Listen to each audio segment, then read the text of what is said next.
Dərsimiz funksiyanın qrafiklərinin qarşılıqlı vəziyyətidir.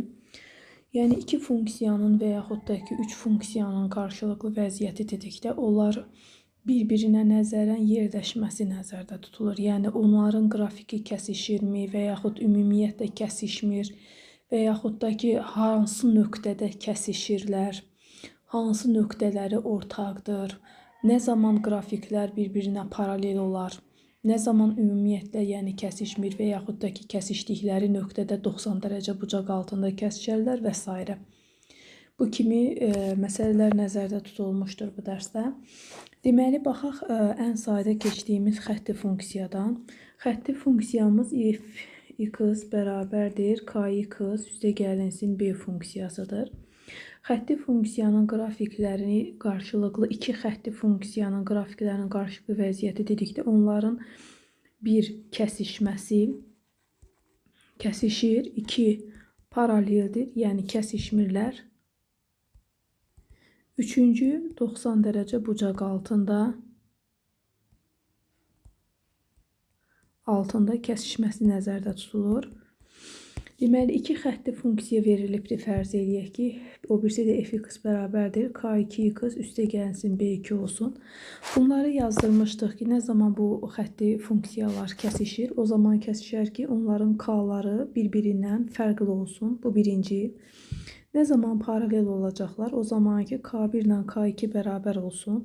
Nə zaman 90 dərəcə bucaq altında kəsişəcəklər, o zaman ki, k1-in k2-yə hasili -1 olsun.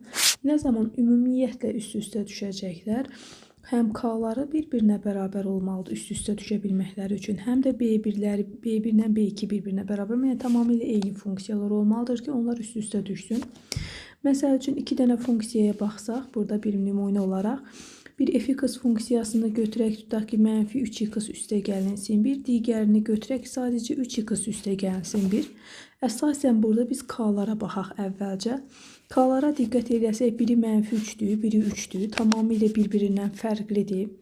Onda onlar kəsişirlər. Ümumiyyətlə, hasilləri də -1 olmadığına görə sadəcə deyəcək ki, kəsişir bunların qrafiki. Ola bilər ki, bizə məsəl üçün f(x)'ı veribdir, 2-də 1x üstəgəlsin 5, digərini veribdir, sadəcə 2x çıxılsın 4. Bunların k-larına baxanda birinin k-sı 2-də 1-dir, digərinin k-sı da 2-dir və hasilləri 1-dir. Hasilləri 1-dir, ancaq -1 deyil. Yəni, belədə də 2-də 1, 2-dən tamamilə fərqli olduğuna görə kəsişirlər. Amma biz gətirib burada 2x yox, -2x eləsəydik funksiyanı, onda 2-də 1-i vuracaqsaydıq -2-yə, hasil -1 olduğuna görə deyəcəkdik 90 dərəcə bucaq altında kəsişirlər. İndi istənilən iki funksiyanı götürsək, bu funksiyalar hər ikisi xətti də ola bilər və yaxud da ki, olmaya da bilər. Məsəl üçün, götürək f(x) bərabərdir, hələ ki xətti funksiyadan baxaq. Tutaq ki, 7x plus 2 funksiyası ilə f(x) bərabərdir, -6x çıxılsın 4 funksiyasına baxaq. Təbii ki, bunların k-ları biri 7-dir, digəri isə -6-dır, tamamilə bir-birindən fərqlidir. Onda bu funksiyalar kəsişir. Ümumiyyətlə soruşsa, iki dənə funksiyanın istər xətti, istər digər funksiyalarda kəsişmə nöqtələrini tap deyəndə sanki sistem tənlik həll edəcəksiniz. Yəni, 7x üstəgəlinsin 2 bərabərdir, -6x çıxılsın 4-ü həll eləsək, kəsişmə nöqtəsi dedikdə sistem tənlik və yaxud da ki, funksiyaları bir-birinə bərabər götürürük. Belə yadda saxlayırsınız və tənliyi həll eləmək lazımdır. 13x bərabərdir, -6 alacam və x-i də təyin eləsək, -6 bölünsün 13. Deməli, bizim x-imiz -6 bölünsün 13-dür. Buna uyğun y-ı tapsaq, aparıb x-in yerində -13'də 6-nı istər birinci funksiyada, istər də ikinci funksiyada yerinə yazsaz, onsuz da eyni qiymət alacaqsınız. 7 vurulsun -13'də 6, üstəgəlinsin 2-ni hesablasaq, -13'də 42-nin üstünə də 2 gəlsək, eləyəcək bizdə -13'də 16. -13'də 16 bu şəkildə. Deməli, bizim kəsişmə nöqtələrimizi soruşsa, -13-də 6 ilə -13-də 16 cütlüyü olacaq. Demək, kəsişmə nöqtəsi dedikdə nə edirik? Sistem tənliyi həll etmək lazımdır və yaxud funksiyaları bir-birinə bərabər götürmək lazımdır. Məsəl üçün, başqa bir iki funksiyanı götürək. Tutaq ki, bizə f(x) funksiyasını veribdir. -x minus 5 funksiyası ilə f(x)i verib, x-in kvadratı çıxılsın 4x üstə gəlsin 3 funksiyası. İndi deyir, kəsişmə nöqtəsinin koordinatlarını təyin edə. İndi gəlin bunun kəsişmə nöqtəsinin koordinatlarını tapaq. Onun üçün nə etməliyik? Sistem tənlik həll edirik. Sistem tənlik həll edib qarşı-qarşıya çıxanda və ya bərabərləşdirəndə adi tənliyi alacağıq. X-in kvadratı çıxılsın 3x üstə gəlinsin 8 bərabərdir 0 alırıq. İndi mən funksiyaları təsadüf götürdük. Təbii ki, burada diskriminantı tapsaq mənfi eləyəcək, kiçikdir 0 eləyir və burada kök yoxdur. Demək ki, bu funksiyalar ümumiyyətlə belə götürəndə kəsişmir. Biz funksiyalarımızı sadəcə dəyişək, görək. İndi bu hissədə onlar kəsişmədi. İndi biraz başqa cür funksiya götürək, eləyək ki, həqiqətən də kəsişsinlər. Məsəl üçün, götürək y bərabərdir -x-in kvadratı üstə gəlinsin 4x ilə. Y bərabərdir 4x çıxılsın 9 düz xəttinin kəsişməsini tapaq. Kəsişmə deyəndə sistem tənliyi həll etmək lazımdır. -x kvadratı üstə gəlsin 4x bərabərdir 4x çıxılsın 9-a. Bunu həll eləsək, x-in kvadratı bərabərdir 9 alarıq və x-i bərabərdir plus minus 3 alarıq. İndi birinci halda x-in qiyməti 3-dür. Bir dəfə də x-in qiyməti -3-dür. x1-i yerinə aparıb 3 qiymətini qoyanda y-i hesablasaq, yəni buna uyğun olan y-i hesablasaq, ikinci tənlikdə qoymaq daha rahat olar. 3 kərə 4-ün 12. 12-dən də 9 çıxanda eləyəcək 3. Deməli, bizim kəsişmə nöqtələrimizin biri 3 cütlüyüdür. Əgər x2-nin yerinə aparıb -3 qoysaq, yəni 2-yə birinci tənlikdə, ya ikinci tənlikdə, x-in yerinə -3 qoysaq, ikinci tənlik daha rahatdır qoymağa. Y-i tapacağıq. 4-ü vuracağıq -3-ə. 4 vurulsun -3, çıxılsın 9. Hesablasaq -21 alarıq. Yəni, belə görünür ki, -3, -21 cütlüyü də bizim kəsişmə nöqtəmizdir. Deməli, qısası bu misalın cavabında 2 dənə kəsişmə nöqtəsi oldu. Qrafik kimi baxası olsaq deyərik, necədir? Yəni, bu kəsişmə nöqtəsi necədir? -x kvadratı üstə gəlsin 4x-in qrafikini qursaq, təxmini olaraq üz aşağı düşən belə bir qrafik olacaq. Bu şəkildə. Deməli, y oxunu kəsmir, x-a 0 verəndə y-da 0 alır. Təxmini olaraq bu tipdə bir qrafikimiz olacaq. 4x çıxılsın 9-da təxmini olaraq belə bir qrafik olacaq. Yəni, bu belə iki nöqtədə funksiyanın qrafiki iki nöqtədə kəsişir. Bura 3 cütlüyüdür. Daha doğrusu 3 belə ola bilməz. -3-ün -21-ə biri belə olacaq. -3-ün -21. İndi qrafiki təxmini olaraq çəkdim mən. Düzgün çəkməmişik qrafiki. Yəni, təxmini olaraq göstərmək istəyirəm ki, parabola düz xətti necə kəsir. Biraz diqqətlə qursaq, daha düzgün variantda işləyə bilərik. Yəni, kəsişmə nöqtəsi belə bu şəkildə deməkdir ki, yəni düz xətt parabolanı necə kəsir. Demək, kəsişmə nöqtələrini tapın deyəndə biz sistem tənliyi həll etməliyik. Sistem tənlikdə bərabərləşdirib və yaxud da ki, normal şəkildə iki dəyişəni, iki tənliyi olan sistem tənliyi həll etmək lazımdır. İndi ola bilər ki, bizə hansısa bir funksiyanı verir və həmən funksiyalar nə zaman ordinant oxunun üzərində kəsişərlər şərtini verəcək. Məsəl üçün, dərsin içərisindən funksiyaların qrafiklərinin qarşılıqlı vəziyyəti dərsinin içərisindən baxaq 14 nömrəli sualımıza.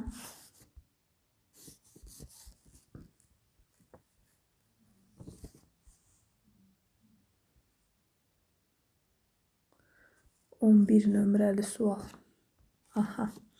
Belə bir bax, A parametrinin hansı qiymətlərində düz xətlərinin kəsişmə nöqtəsi ordinant oxu üzərindədir? A parametrinin hansı qiymətlərində?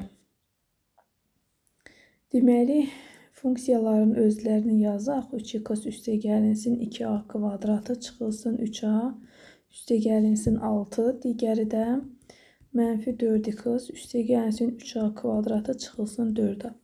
Hər iki funksiyaya baxanda hər ikisi xətti funksiyadır. Birincisində k-nın yerində 3 dayanır, ikincisində k-nın yerində -4 dayanır. B sərbəst hədlərin yerində isə 2a kvadratı çıxılsın 3a üstəgəlinsin 6 ilə. Bunun sərbəst həddi də 3a kvadratı çıxılsın 4a-dır. Şərtimiz ondan ibarətdir ki, nə zaman a-nın hansı qiymətində funksiyaların qrafikləri ordinat oxu üzərindədir kəsişmə nöqtəsi. Əgər düz xətt ordinat oxunu kəsirsə, istənilən düz xətt ordinat oxunu kəsdiyi nöqtə onun B-sini təyin edirdi. Və də sanki bu şəkildə 2 dənə qrafik verir. Deyir ki, nə zaman a-nın hansı qiymətində ordinat oxunun üzərində kəsişəcəklər.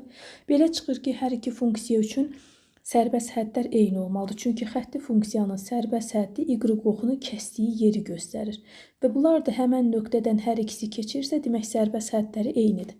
Qısası biz tənliyi həll olaraq 2a kvadratı çıxılsın 3a üstəgəlinsin 6 bərabərdir 3a kvadratı çıxılsın 4a-nı həll etməliyik.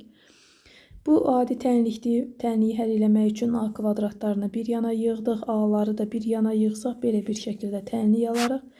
Bu tənliyin həllini a1-i təyin edirik 3 kimi, a2-ni də təyin edirik -2 kimi.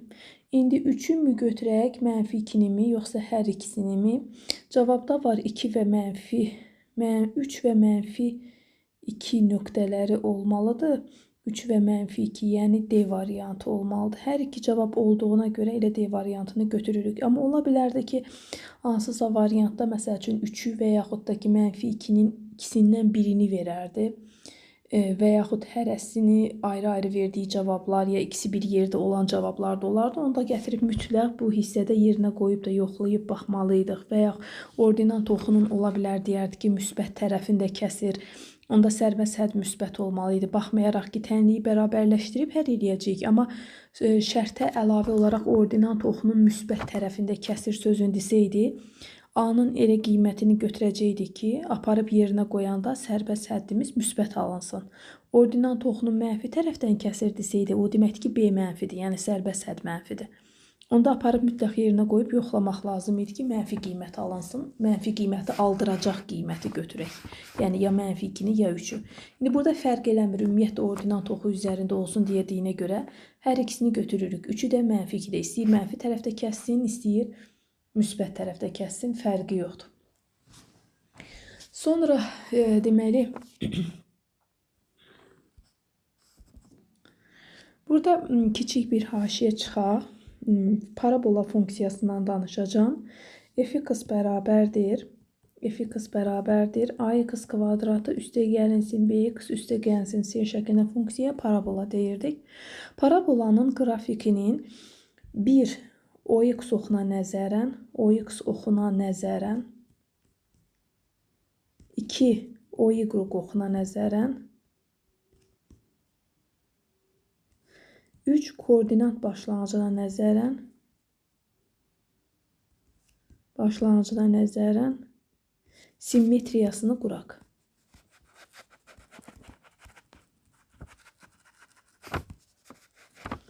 İndi deməli, OX oxuna nəzərən simmetriya dedikdə yadda saxlayırıq. Birinci halı həll edirəm.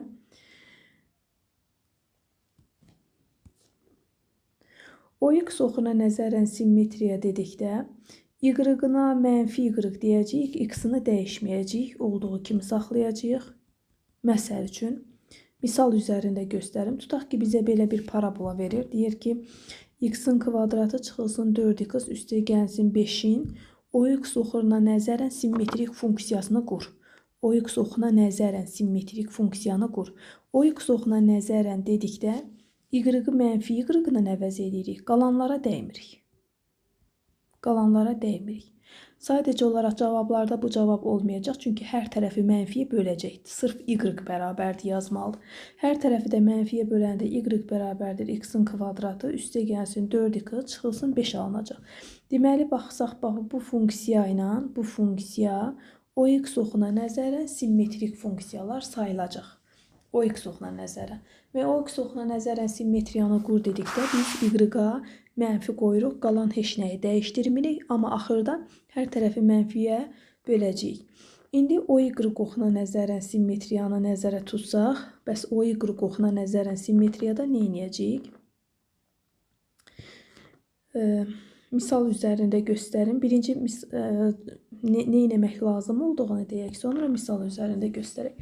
O y oxuna nəzərən simmetriyada y olduğu kimi qalacaq, olduğu kimi qalır, amma x-lara əks qiymətlər qoyacaq. X dəyişir. Yəni, belə deyək, ümumi formaya baxsaq, ax kvadratı plus bx plus c-də o x oxuna nəzərən simmetriyasını qur deyəndə y-a olduğu kimi heç nə etmirik. X-ların yerinə mənfi x qoyuruq. Mənfi x qoyanda onsuz da ki, burada mənfi x-in kvadratı, üstə gəlinsin b vurulsun mənfi x, üstə gəlinsin də c. Bunu biraz sadələşdirsək, birinci kvadrat mənfi nə odur? Ax kvadratı qalacaq, çıxılsın bx olur buranda, üstə gəlinsin də c. Deməli, o y oxuna nəzərən simmetriyada y qalır, x dəyişir. İndi gəlin bunu misal üzərində bir dənə nümunə ilə göstərək görək, necə eləyəcəyik. Demək, tutaq ki, bizə veribdir y bərabərdir 2x-in kvadratı minus 7x üstə gəlsin də 8 funksiyasını. Deyək ki, y oxuna nəzərən simmetriyasını qur. Y oxuna nəzərən dediyinə görə y-a dəymirəm. X-in yerinə sadəcə əksini qoyuram. X mənfi x-in kvadratı, çıxılsın 7 vurulsun mənfi x, üstə gəlsin də 8. Onda bunu sadələşdirəndə 2x-in kvadratı, üstə gəlsin 7x, üstə gəlsin də 8 olur. Vəssalam. Deməli, bu funksiya ilə bu funksiya y oxuna nəzərən simmetrik funksiyalardır. İndi üçüncü qaydanı da izah edək. Koordinat başlanğıcına nəzərən simmetriya dedikdə necə işləmək lazımdır? Koordinat başlanğıcına nəzərən simmetriyada hər ikisi dəyişəcək. Yəni, həm x-ı, həm y-ın yerinə əks qiymətləri qoyacağıq. Məsəl üçün, tutaq ki, bizə belə bir funksiya veribdir. Ümumi qaydanı bir dənə götürək. Y bərabərdir ax kvadrat, üstə gəlsin bx, üstə gəlsin c-də. O koordinat başlanğıcına nəzərən deyir, simmetriyasını qur.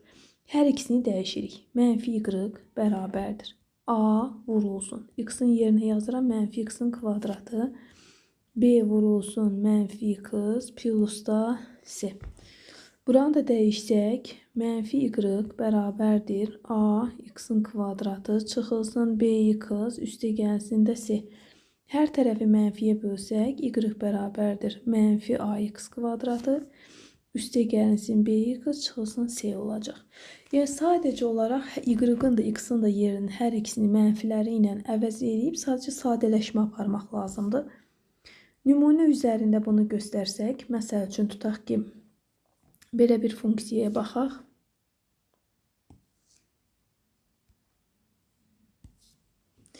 Y bərabərdir, verib mənfi x-in kvadratı çıxılsın, 11x üstə gəlinsin də 5. Deyir ki, koordinat başlanğıcına nəzərən simmetriyasını qur. Y-ın yerinə mənfi y yazacam, mənfi. X-in yerinə özünə mənfi, bu mənfi öz yerindədir, bundan işimiz yoxdur. Mənfi x-in kvadratı çıxılsın, 11 vurulsun, yenə də mənfi x, üstə gəlinsin də 5. Sadələşdirək hələ ki, mənfi y-a dəyməyək. Mənfi x-in kvadratı eləyəcəkdir. X kvadratı bu mənfi mötərizə qabağı mənfisidir. Üstə gəlsin 11x, üstə də gəlinsin 5. Hər tərəfi bu mənfiyə bölək, buradakı mənfiyə, çünki y tək dayanmalıdır. Müsbət x kvadratı çıxılsın 11x, çıxılsın da 5. Vəssalam. Aldığımız bu funksiya ilə əvvəl verilmiş funksiya koordinat başlanğıcına nəzərən simmetrik olan funksiyalardır. Məsəl üçün, 18 nömrəli PDF-in, belə deyək, 18 nömrəli sualına baxaq. Deyir ki,